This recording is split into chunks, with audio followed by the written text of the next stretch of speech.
Hello, friends. I thought of creating a video on geopolitics, de-dollarization, and how this will impact or what will be the economic impact on India.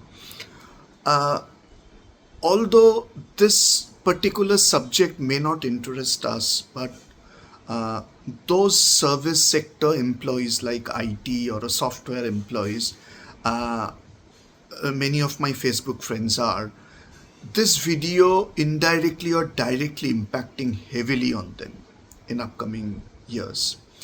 So, a recent information I have been tracking that Saudi Arabia is trying to getting away from the petrodollar agreement with the United States of America. So what is the history of it? I think we all have heard about petrodollar, but what is petrodollar? How it has created? What is the implication towards Saudi Arabia and OPEC countries, which is Organization of Petroleum Exporting Countries, that we need to know. So first of all, let me take you back to the 1973 Battle of Yom Kippur. Right, in 1973, on the day of Yom Kippur, from northern side, Lebanon, Syria, and from southern side, Egypt, in a tandem attacked Israel. And initially, Israel was very well defending its territory, but in 1973, Egypt acquired some of the first generation surface to air anti fighter jet missiles, and Israel, resorting to the same 1967 Six Days War, it lost couple of a jet, and Israeli tanks and Israeli army already covering some part of southern Israel. But when US and other European countries very openly supported Israel indirectly with a very sophisticated weapon and lot of dollar donation, etc., Israel not only defeated Syria, Lebanon, and occupied the Golan Heights. In southern also, they really beaten up Egypt heavily, and they captured the whole Sinai Peninsula / Sinai desert. Now, as a consequence of which, whole Muslim world went tremendously against the West, particularly US and a lot of European countries, and it put an oil embargo. How they put the oil embargo? They requested all Organization of Petroleum Exporting Countries, at that time by and large only Middle Eastern countries, including Iran, the Middle Eastern Muslim countries, that we will teach them a lesson, right? Because Israel is posing a threat. They not only captured the territory of Egypt, they not only captured the Golan Heights, the territory of Syria, they also captured some section of Lebanon and Jordan. Now the next target will be Saudi Arabia. So we will teach the whole Israeli gang a lesson. We will put an oil embargo and we will produce a very limited oil, and the price of oil will surge. These Western countries will be kneel before us. That was the objective of oil embargo, predominantly led by Saudi Arabia. Then perhaps the king was King Faisal. And as a consequence of which 1973, 1974, the global inflation rate soared high, tremendous amount of, the developing countries, the underdeveloped countries, so price of egg and a loaf of bread rise soar high. So in such a situation, US created G6 countries. So for example, currently there will be a G7 countries meeting. This will happen in Italy, I believe, somewhere.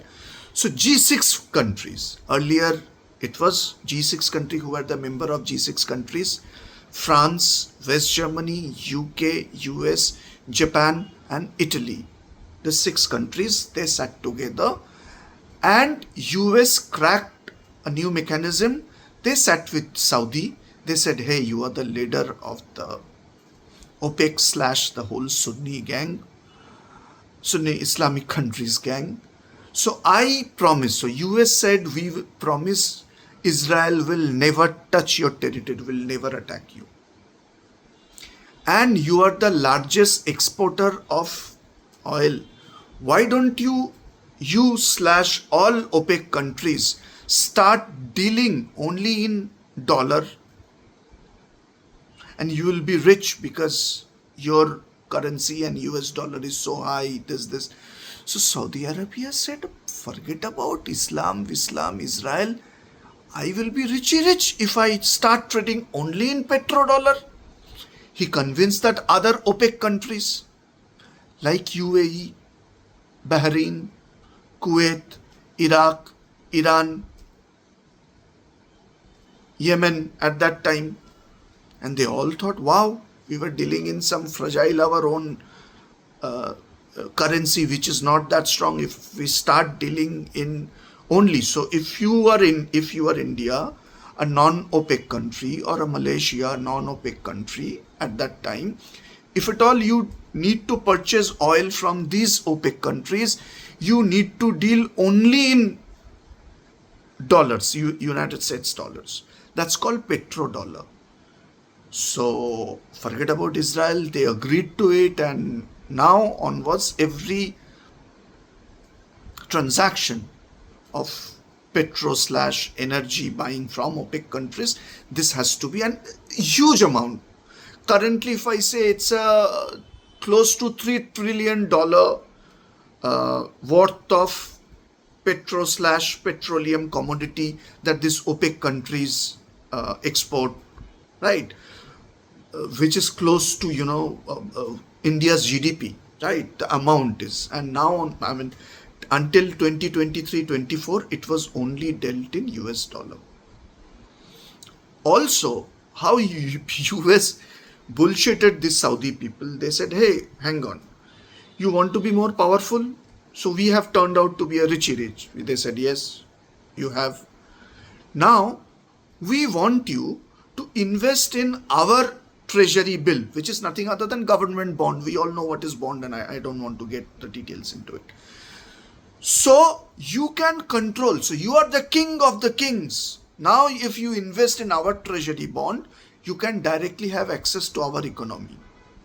So in banking economy, what we have studied, that until and unless you withdraw the money from ATM or from bank in terms of cash, like, so for example, in your account, there is a 4 crore or slash, let's say 4 lakh rupees in your account, or let's say SBI Bank or Punjab National Bank, ICICI Bank, whatever. You are very happy. Wow, I have 4 lakh rupees or 4 crore rupees in my bank account. But wait, this is a notional amount. Actually, this amount lies in government's account. Right? Government is controlling until and unless you withdraw the entire. I'm not saying if you don't withdraw, your money will go. No. Indian economy is not that fragile. But many countries' economy at that time was that fragile. Until 1991, when we had to, submit our entire, large part of our gold in order to, save our economy. So until 1991, it was Indian economy was also very highly fragile, right? And then Manmohanomics and everything, we all know the history. So likewise, Saudi thought, wow, I'm the king. If I start investing in US Treasury bill, and indeed US Treasury bill is a very safe thing. But again, this is notional. So for example, if Saudi Arabia or OPEC countries deal, let's say $3 trillion, and they, peg $1 trillion of entire economy in US Treasury bill, $2 trillion they utilize in some of their economy. But actually they are withdrawing $2 trillion out of three, right? So $1 trillion is notional in US. So US currency and 1/3 of that by means of US Treasury bill. Saudi Arabia was very happy. Now, we have to understand the current economic scenario, and this petrodollar agreement, I think every 5 years, Saudi Arabia, as a leader of OPEC countries, they need to renew it with the US government, which was due in 9th June 2024 last year. Many times, it surpassed actual date and Saudi signs it after 6 months, 3 months. Many even happen earlier. Today is 22nd of July 2025. Saudi hasn't signed it, and very vociferously Saudi economists are saying they don't want to renew the petrodollar agreement anymore. Please pay attention, my dear friends.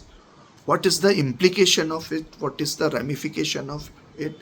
Saudi can do transaction in US dollar, no problem, but not only in US dollar.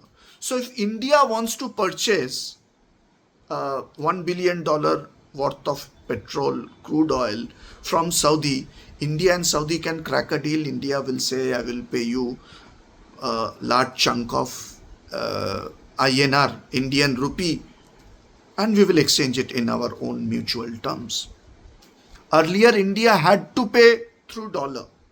If it can happen with India, it can happen with China, it can happen with South Africa, Malaysia, Australia. Tomorrow it can happen with every country. So demand of dollar will decrease like heavily. Today, the INR USD, the hedging, the conversion rate is 85 rupees, $1, 85 rupees or 86 rupees something. If the demand is less, it will be 23 rupees, it will be 20 rupees. So the economic control and the hegemony power of US economy over the whole world, it will lose, right? And as a consequence of which, Trump is saying that irrespective of whosoever, if someone wants to, de-dollarize, someone don't want to deal in dollar, I will, slap a 150% tariff overall, on top of the overall tariff. Now, why Saudi Arabia is doing it? The first thing is that the Crown Prince, the MBS, he's a smart guy. He's a smart chap. First of all, he's a friend of India. Okay. Once a friend is a friend. Now, so MBS and his gang, they can see that the Saudi economy or the Middle Eastern economy no longer should be rely only on oil, because the demand of oil in current scenario slowly decaying, right? If you see the electric vehicle, a country like India, at least in metropolitan cities, are very well pervasive across the board. If 4 cars are purchased in Mumbai, out of which executives are tilted towards the EV car, electric vehicle car, because of the ethical and the moral, feeling kind of a thing, right? Why to pollute the environment, etc. Actually, it costs them more currently. So there are a lot of parallel to petrol. So there is solar power and energy, right?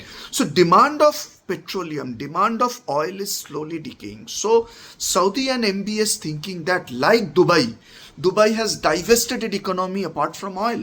It still deal in oil tremendously, but real estate, infrastructure, right? Earlier they had only oil and camel meat and silica, etc. They were not dealing in anything. But Dubai is the modern hub of all economic activities, IT, you name it, infrastructure, you name it, Bitcoin, any form of economy. Dubai is now the global hub. So Saudi is trying to ape Dubai economy and slowly, they will of course deal tremendously into oil, but they're trying to divest their economy, and as a consequence of which they want to coming out of petrodollar in oil commodity transaction. Now that has created a havoc in US. US, one of the biggest non-NATO ally, which is Saudi Arabia, and if they want to going in the path of de-dollarization, right? It will be a tight slap on their face. So So I have explained why the dollar, US dollar, can act as a hegemony in the world economy. So US dollar and IMF and World Bank, these two entities which US controls, right? For example, they want to punish Pakistan, they will stop all loan from World Bank and IMF. They need Pakistan. World's biggest concubine is Pakistan. If you pay them dollar, they will put down their salwar for anything. The biggest concubine, right? Now they are giving a hefty, $1 billion of loan through IMF to Pakistan, because in order to combat with Iran, they require Pakistan, right?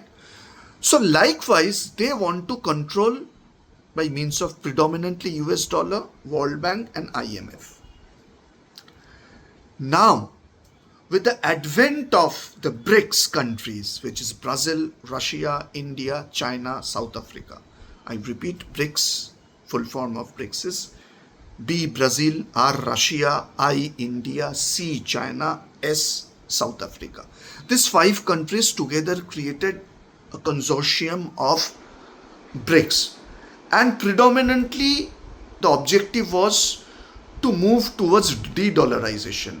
So for example, Russia predominantly transact without dollar, and no one can touch Russia, despite a lot of economic sanction by EU, USA, right, AUKUS, etc., etc. Similarly, Russia and China predominantly, and India see in a long-term value, Brazil and South Africa, they created this consortium called BRICS. You will be glad to know many countries, even country like UAE, Malaysia, Indonesia, they are also part of BRICS, but by means of BRICS Plus. Similarly, you can think, if Russia is not part of OPEC, how come Russia can trade in oil? So there is OPEC and there is OPEC Plus, which Russia, Ethiopia, Algeria, these countries are part of OPEC Plus, and they are not compelled to only transact within US dollar like OPEC countries were earlier. Now BRICS is, so before I come to BRICS, let me also give a hint. If Saudi Arabia goes beyond petrodollar, one of the major ally, in recent media you will see a lot of US or Western media will say a lot of wrong things about MBS, and again the Jamal Khashoggi murder case will slowly raise from other European countries, not directly from US. I'm telling you, if you don't know the murder or the killing of Jamal Khashoggi, you please do a research in it. If you want, I can create a separate video on Jamal Khashoggi, right? In order to arm twist MBS, or in order to blackmail, the CIA can blackmail the whole Jamal Khashoggi episode. I am very sure those who are student of the espionage, lot of theories, right? We may not create a movies like Special Ops or Family Man, but we are well aware of Mossad, CIA or ISI operations.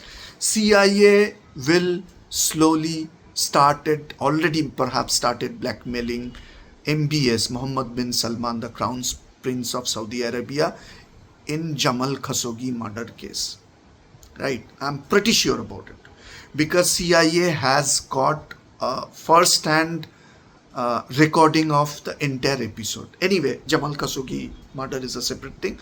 So this can also US do. As a heavily Western media or global geopolitics watcher, we can certainly see a lot of news around that also. Certainly it can emerge in order to curb or arm twist MBS or / Saudi Arabia. So I had earlier, a few minutes before, given the reason for BRICS, why BRICS. But let's see a trend among India's and China's overall transaction, how this has changed. So for example, India overall global transaction in 2015, I'm talking about 10 years time frame. In 2015, 80% of India's overall global transaction was in US dollar. 10% was in INR, Indian rupee, and 10% was in other currency. This 80% US dollar transaction in 2025 projected slash down to close to 70%, not even complete 70%, but let's say for a better understanding of number, 70% will be 2025 in US dollar. India will transact any form of transaction, not only oil transaction. 20%, so from 10% which used to happen in INR, Indian rupee, in 2015 will surge to right now. Dollar was earlier 80%, which is 70% now. Indian rupee 10%, now this will be 20%, and 10% in other countries, that is fixed. So there is from Indian transaction perspective, a clear-cut sign de-dollarization. Earlier, India used to deal more in US dollar. Now it has shrunk from 80% to 70%, but a lot to do. Similarly, let's say China.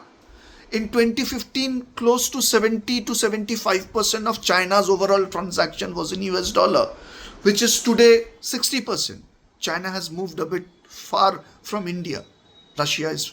So, major two economy within BRICS, which is China and India, they have predominantly started de-dollarization. Russia completely de-dollarized, if not completely, 80% de-dollarized. South Africa and Brazil are also trying to do that. If BRICS plus countries are, then it is a huge economic threat. And in order to counter World Bank and IMF, BRICS has created NDB, maybe National Development Bank. It's not as powerful as World Bank / IMF, but it can give a loan up to $4 to $5 billion, which is a too minuscule as compared to World Bank and IMF. Okay, too little, but something has been done in this path. Recently, we all know that NATO countries threaten India / other if we trade / deal or transact with Russia, either in terms of oil or by means of anything, weapon or other electric goods or other heavy machinery, etc., there will be economic sanction on us. Same goes to EU countries. Forget about the implication. So what will happen to India? So in terms of oil and everything, India will have, or energy consumption or energy import, India will save a lot of money. Because currently India, allow me to see the yeah. So India purchased close to 13% to 14% of his oil or / petroleum commodity or oil commodity from Russia, and around 15% from Saudi Arabia. Indeed, India has increased its oil purchase from Russia post-Ukraine war, but still it is 14 to 15%. Majority of it is still Saudi Arabia, Iraq, UAE, Canada, etc. But if they put this economic sanction, India will purchase more oil from Russia, more energy from Russia / Venezuela, etc. kind of a countries, right, which are traditionally enemy of NATO / US.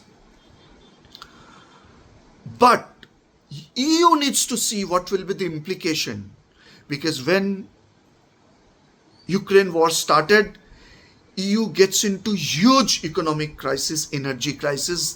The electricity / power bill, the gas bill, right, increased quite a fold, and as a consequence of which they started purchasing Russian oil from India, not directly from Russia. How stupid they were, because they had to please USA, right? Look, apart from, again, India, China, Russia and France, apart from predominantly these 4 countries, all countries are so-called labor in US harem, and US is labor in Israel's harem. Because US economy is controlled by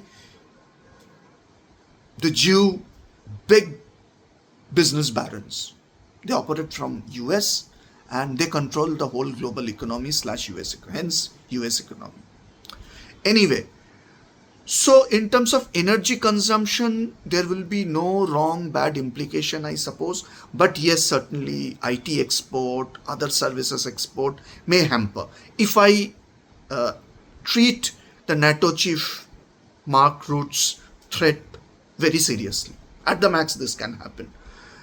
Now, again coming back to my geopolitical subject, which I started. So again, the NATO and EU countries economic sanction in terms of energy consumption, India may not see a lot of repercussion, but other services export India may have, but that will be very timely. If India stop exporting its IT services, for example, or software services, for example, India will lose a lot of export dollar. But what about Europe?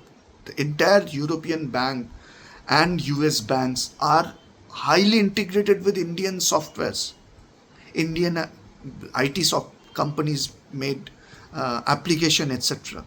Right? So there will be a huge repercussion in their economy also. But again, in current situation, current scenario, will BRIC or is BRIC emerge as a big threat to US?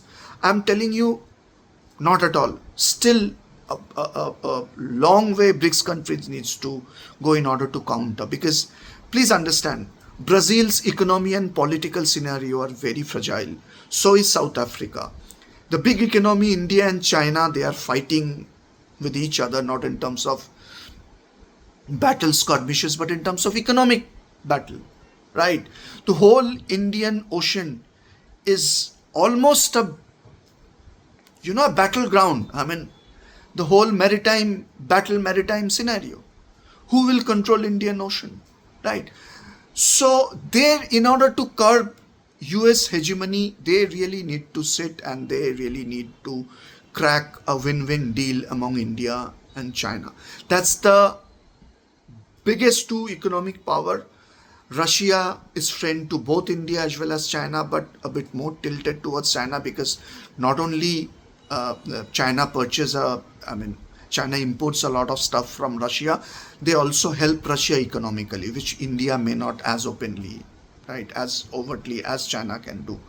But in order to curb US hegemony, World Bank, dollar, BRICS countries needs to go a long way, right?